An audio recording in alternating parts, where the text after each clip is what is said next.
këta synojnë këta, Sorosi, që të kap dhe pjesën e opozitës, e cila nuk ka lejuar që Sorosi të merrte gjithë tortën, ose pra në fermën shqiptare të kafshëve, është një luan që është Sorosi. Po është dhe një hienë e vogël që kërkon dhe ajo pjesën e saj që është PD-ja. Këta tashi, ky Rama ju futi një luan tjetër në fermë, që Sorosi nuk e pranon. Ju futi familjen Trump dhe sionistët.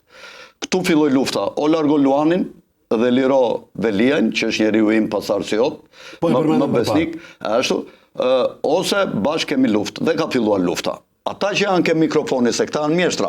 Sorosi ka stërvitur disa njerëz të tij, siç është një Batnika atje, një Goc me burrin e vet, një Edison Lika, në mbrapa skenësh ideologu i tyre që duan ta bëjnë president, që është Fatos Lubonja, kryeministër duan të bëjnë Arlind Qorin, atë që është luftari më i madh kundër këtyre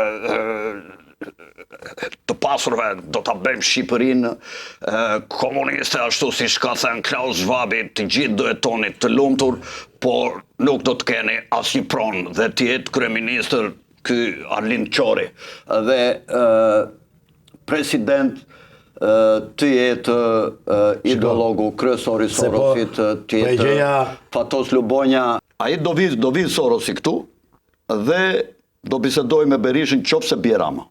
Edhe do t'i thot, lëshoj tëra dhe mbaj të tëra. Në çfarë kuptim? Lësho PD-n dhe mbaj të tjera. Çfarë ke?